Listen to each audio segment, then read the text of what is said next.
All right, we are back here on 6 Degrees of Associations. I am your producer slash occasional host, Casey Callanan, joined today by your everyday host, the CEO of Big Red M, the longtime host of 6 Degrees of Associations, Lucas McCann. Lucas, how we doing? I'm doing great. These are some of my favorite episodes when we pause a little bit, kind of talk about, what's happening at a high level. I like to talk at a high level and check in. Yeah, it's one of those state of the podcast episodes.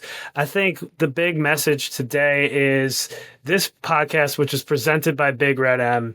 Its focus has always been talking to the association community, the executive directors, the people that are working in the associations, the people that are supplying the association industry, and none of that is changing.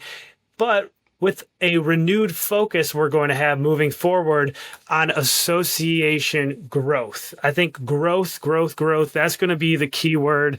I think in these episodes moving forward, and we're going to just hop on with this bonus episode before we introduce the first kind of new interview under this format where we're just so focused on the different ways that associations can be growing, where we're interviewing Cassandra Atchison, and that'll be actually released with this bonus episode. But I'm curious why you were so adamant when we sat down in one of our quarterly meetings and you said we've gotta kind of hone in on growth. That is so important right now in 2025. If you're not growing, you're dying. Is that one of those things? Yeah. I mean, one of the things that we say all the time internally is simply all growth ends. And healthy things grow, right? And so I think I've talked about this maybe sporadically in one of the hundreds of podcasts we put out. But the reason we start a lot of our strategic plannings that way is, one, you have to be growing. Again, right? If you're not growing, you're dying. Healthy things grow.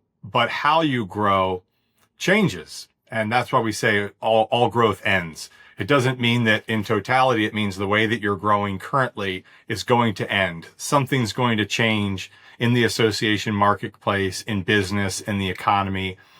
And so really keeping current about how you're growing takes a lot of really active listening. It's really easy to stop and just get hyper-focused working in your business and never kind of understanding what's happening around you. But it's really, really important to talk to other association executives, talk to other association suppliers, and just keep current. Yeah, I mean, you've always made time for this podcast. We were chatting before we hit record here about why it is you've always decided that when it comes to strategic planning, the podcast and making sure you block off time to have conversations with people that are doing amazing things in the association industry has always been an inflexible priority for you. This podcast where you can do that has always been an inflexible priority. Tell me about that. Yeah, if we go back to its origin story, right? I ran into too many association folks who didn't know where to turn for trusted advisors in the marketplace. And I said, I know a lot of people throughout my career who I've met who are great trusted resources in this market for marketing, branding, website development, fractional development, selling, fill in the blank. And so let's introduce people. And so that's how the whole thing originally started. And I think it's just invaluable to continue connecting people. And throughout this process, it was really about just, hey, the stage is yours and still is. I want to have our audience hear from those guests that we have on that have incredible things to say about how they help associations from external companies or how they lead associations in today's market. And selfishly along the way, I've really enjoyed it as well, just learning and meeting new folks and finding out about different perspectives. Sometimes it's something I thought I knew, but just a different way of looking at things has helped me grow my own businesses. And I've had others that have come back and said, hey, I've made business connections from somebody I met on 6 Degrees, or they've come to me and said, hey, that guest that you had on was incredible. I love what they were saying. And I say, I'm happy to connect you. And here's their contact information. And that only just makes associations stronger. What have you learned being that you're in the day-to-day work of Big Red M, in addition to hosting this podcast? What have you learned about maybe the number one mistake or the inaction that people just aren't taking right now to better grow? Like, what are you seeing out there in the field? Wow, I love that question. The number one thing that I've seen is probably inaction. It's not taking enough risk. I mean, growing takes risk. Um, Years are short, lifetimes are short, careers are short, and you have to take shots. You have to take chances. You have to invest. It takes money to make money. And so you have to try things and you have to fail. And that's been the biggest thing that I've seen. What's holding a lot of organizations back. And I was gonna get hyper focused specifically on associations, but I see it on the supplier side as well, is you just have to take chances and fail quickly and learn. And I see too many organizations who are stagnant because they pick up in a position from somebody else and they want to do things how it's always been done. And that is the absolute worst way to run forward, is to stand still. Now I'm going to play devil's advocate here because I want to put you on the spot and I want to keep you on your toes. I once read a great book a couple years ago, and I have to dig it back out. A business book called, I think it was called Small Giants. It was a book about companies, and they were a lot of smaller companies, niche companies throughout I think they were North American based companies that consciously didn't want to grow too big. They wanted to stay small. They didn't want to go and grow for growth's sake. And I'm sure there are always those unique cases where growth isn't for everyone. Now, what if someone comes to you and says, "We're happy with the size we're at. We don't want to grow." What is the problem there? Is there a problem there? It's not for me. That wouldn't be a place that I could that I could settle in and find roots. I think you know me well enough. That's just not a philosophy. I would have to find a way to sort of force my way out. I guess I would question, the why of that. And there's always a matter of, to me, if you have a good thing, it should be amplified, right? It should grow and to expand and either be heard by more people, be shared by more people. The value of said asset organization is, if it's truly as valuable as they say, and you say, "Hi, I have a valuable company, but I don't want to share it with anybody," is what I just heard you say, is, Yeah. I don't want to have a greater impact. It sounds selfish in a way that if you're really providing a service or you're really impacting an industry, why wouldn't you want to have a greater impact if you believe that your impact is good? Now, if you have a small organization and the impact is bad, okay, you shouldn't grow. In fact, you should shrink. There are organizations that have a negative impact, and they should go away. We won't name them. But the whole notion of saying I want to stay small, it feels selfish. Well, I also listen to this business coach who works a lot with like agencies, people that are in the service-based industries. And he talks about, now maybe you can shed some light on what he means by this, because I've heard him say it, but I'm not fully sure I understand what he means when he says it. He thinks it's easier to grow than it is to try to maintain what you're just doing. Is that true in your mind? I would say, as a knee-jerk reaction, and there's probably several interpretations of that, I would say absolutely. Because maintaining is a measure of sort of just shaving off smaller bits and staying in a specific bubble.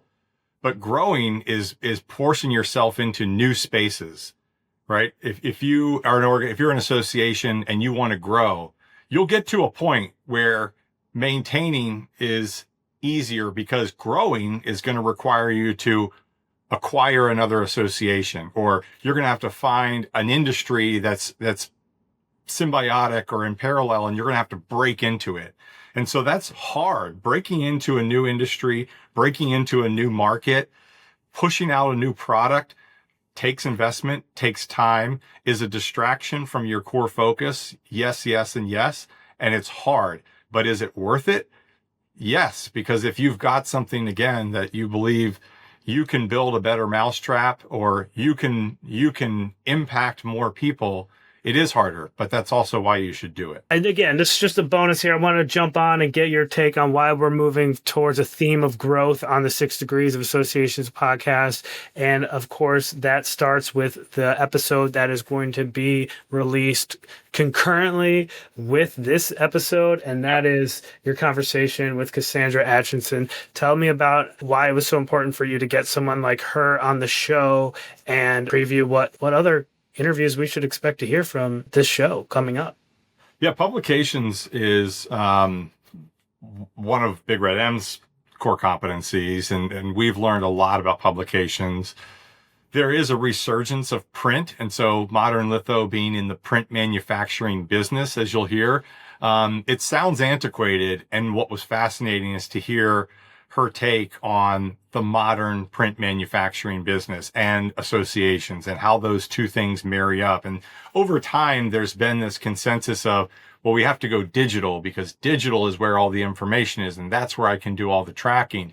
And I don't want to give away her episode, but it's fascinating to hear how they use data and sort of the modern print world of customizations, and how they track, and how they've brought that, I would say, full circle back into it, coupled with the environmental factors of, you know what, my inbox is full. In fact, it's getting more and more full every day because of AI, which is a whole nother topic, like leading into maybe some in this series as well, because AI is also focused on growth. Big Red M is looking at AI and implementing different strategies there. But, you know, as the inbox becomes even exponentially more full, because AI can now force more emails, cold emails, warm emails, what have you, more touch points into the inbox. And there's not enough thought yet. It's a topic for another day. There's not enough thought yet about how are you reaching people using AI that isn't just 10x my email communications or 10x my direct mail, direct message on LinkedIn. It's how are we using that to like really connect, because there's some really cool ways to do that. But so as that box becomes exponentially full, the mailbox actually becomes relatively less full. And so you're paying more attention, and who doesn't want a little bit of irony on that? We're a digital podcast here on a video, but who doesn't want a little bit of pull away from the screen? Because, I mean, if you look at the amount of screen time in any adult human's life today, it's kind of disgusting. We spend way more than we even realize. And so the pull away for something print, and you feel and touch, and it's different senses and different intelligences. It's a great episode, and I encourage everybody to go watch and listen. Yeah, and if you having too much screen time and you still want to get your 6 degrees fix, well, it's an easy solution. Audio only, you know. There you go. Put the screen down and just listen. All right. Well, thank you, Lucas. That's awesome. I encourage you. This episode with Cassandra is out now. It's going to be that new look of, you know, kind of focusing on growth and the many, many different. I mean, it's one thing we haven't touched on. I mean, the many different ways you can grow. It's. I mean, that's the key. I mean, we're trying to unlock that hidden growth tactic that is just untapped at your own association or your own organization. I mean, that's what we're trying to do here. Just get people to think about all those different avenues they can move forward throughout, you know, when we're having these conversations. And keeping people on their toes. And speaking of, I didn't, you know, no prompt on this, but you, as you said, you've co-hosted a lot. You've stepped in, guest hosted a lot of 6 Degrees of episodes, as well as people have known and watched. Like, what have you learned, or what's surprised you in the past year of episodes? Well, I've had the pleasure of interviewing some amazing executive directors that are just on the top of their industry. And I mean, a lot of the recent episodes that I was able to listen in on was the theme was executive directors that were actually practitioners in their field and then got to the top of their association as an executive director. So, for example, Justin Moore was a physical therapist, and that's what he did for a long time. I think he was in Iowa doing physical therapy, and then he got involved in local advocacy, and that spiraled into all of a sudden he was the executive director of his association of the Physical Therapy Association, and it was amazing to hear these people were so knowledgeable on the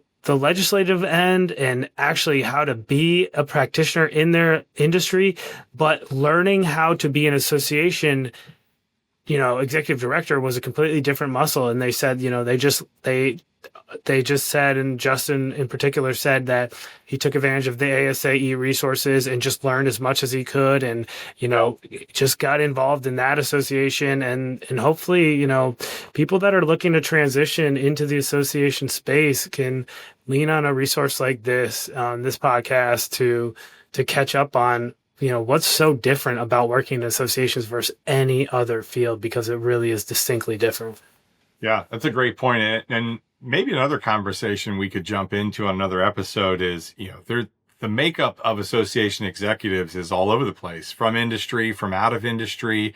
It's sort of talk about what makes a great executive. Because again, we've had so many great executives on, and the backgrounds on a lot of them are very diverse, solving incredible problems. And the only thing that seems to be the constant is that everybody fell into this industry by accident. But that's an ongoing joke. I feel like, how did everybody get here? We don't know. Most people don't grow up, what do you want to be when you grow up, association professional. But it's not something you typically see people deliberately seek out.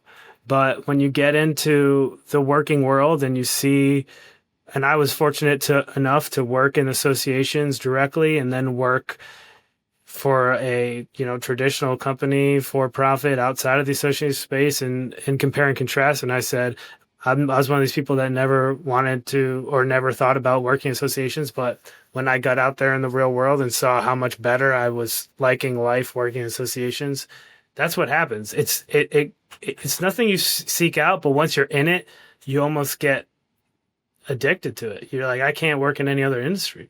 Yeah. And for me, again, kind of coming full circle to this episode is, again, that impact. Like, why wouldn't you grow all the good that's happening within these organizations from a positive impact? And I think that's what a lot of suppliers, myself included, are attracted to this industry and want to build products and service companies that support it and lift these organizations up, because they themselves are so attractive once you really learn about what the positive impact on the industry that they represent and all the good that they do in the market, in the world. Yeah, the last thing for me is curiosity. Every time I get a chance to work with a new association, because now I'm lucky enough to be a vendor in the space, and I get to, go to like a rail conference and learn all about the rail industry, and having no background knowledge on it, I'm just fascinated by it. So it depends. If you're a curious person, you're probably going to enjoy this industry. And I mean, it's been the best thing that's ever happened to me professionally wise. So yeah, here.